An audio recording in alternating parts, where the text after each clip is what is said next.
J'ai dit que quand un chef d'État fait un discours, même si tu as applaudi à l'instant, tu enregistres et va méditer. Thomas Sankara, chaque fois quand il sort, il donne une phrase comme ça. Il a donné la phrase, il faut aller la méditer. Par exemple, quand il dit à Addis Abeba que la dette, on ne va pas la payer. Chacun croit que c'est un mot qu'il a lancé comme ça. Il n'y avait pas de raison, il n'y avait pas de choubasson. Et on voit même des pays africains, même au côté économique, ils sont fiers de dire nous avons pu rembourser notre dette. Et on va aussi voir dans les mêmes pays africains, quand tu veux parler de la Banque mondiale, du Fonds monétaire international, c'est encore même un frère burkinabé ou africain qui va venir dire non, il ne faut pas parler, il ne faut pas les titiller, ils sont bons. Quand on est chaque fois face à ces calebasses, on ne peut que dire la vérité et assumer les conséquences de cette vérité. L'essentiel est qu'elle serve à nos nations. C'est ça qui est important. Parce que pourquoi il a dit qu'on ne va pas payer la dette? Et qu'est-ce qui lui est arrivé?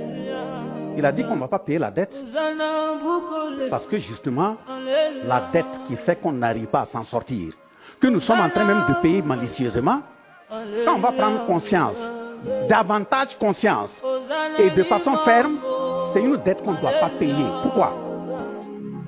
Parce que justement, nos pays ont été colonisés.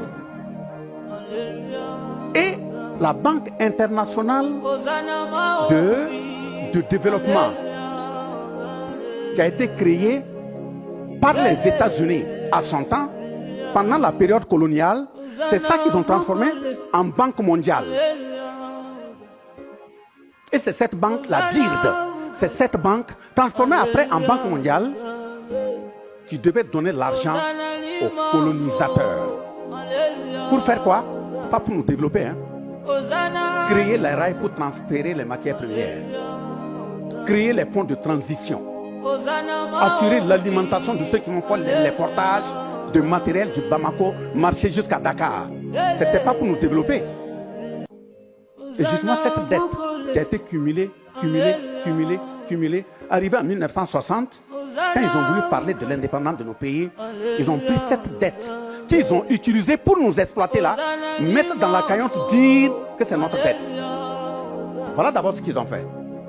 Mais en le faisant, quand je dis qu'ils ne respectent pas les normes, le traité de Versailles de 1919, le même traité à l'intérieur dit qu'il est interdit, c'est eux qui l'ont signé, il est interdit à un État exploiteur de faire prendre en charge la dette du nouveau État qu'il a libéré. Et c'est ça qu'ils ont appliqué sur la Pologne. Parce que l'Allemagne, pendant la guerre 14-18, quand ils ont pilonné la Pologne, ils ont emprunté les mêmes prêts pour investir. Et quand la Première Guerre mondiale est finie, l'Allemagne a voulu se retirer là, elle a voulu reverser la même dette là sur la Pologne. Les autres ont refusé. Ils ont signé le traité. Vous pouvez taper sur les portables, il y en a. Traité 1918. Comment se fait-il que vous refusez ce que vous avez refusé, que ce soit appliqué à la Pologne? Vous venez, en 1960, vous nous reversez ça là-dessus. Deuxième exemple sur la question de la même dette, et regardez le président coréen, je pense, de l'Équateur. Tapez sur le net. Quand il est venu, il a fait ce qu'on appelle un audit souverain. L'audit souverain, c'est de dire, mon pays a atteint le niveau de dette. Quelles sont les conditions de contraction de cette dette? Qui a contracté? Ça a servi à qui? Ça a bénéficié à qui? Et on cartographie. On sépare. Pourquoi il a fait? Et quand il a fait, il est parti trouver que 70% de la dette de son pays, ce sont des dirigeants qui l'ont précédé là, soit qui ont utilisé pour s'enrichir, ou bien c'est le colon qui a utilisé dans ses investissements. Il dit qu'il ne paie pas. Quand il a dit qu'il ne paie pas là, comme les filous savent exactement ce qu'ils ont fait, ils ont accepté rapidement pour dire qu'il a raison.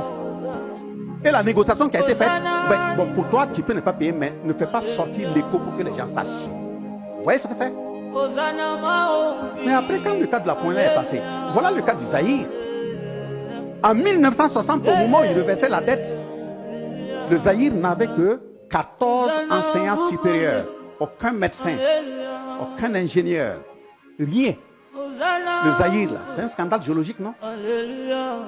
Mais Mobutu qui a fait près de 32 ou combien d'années au pouvoir, quand il a tenu la même dette, on a cartographié, on dit que lui seul, ce qu'il a mis de côté sur les questions d'endettement là, c'était 2/3 de la dette totale de son pays.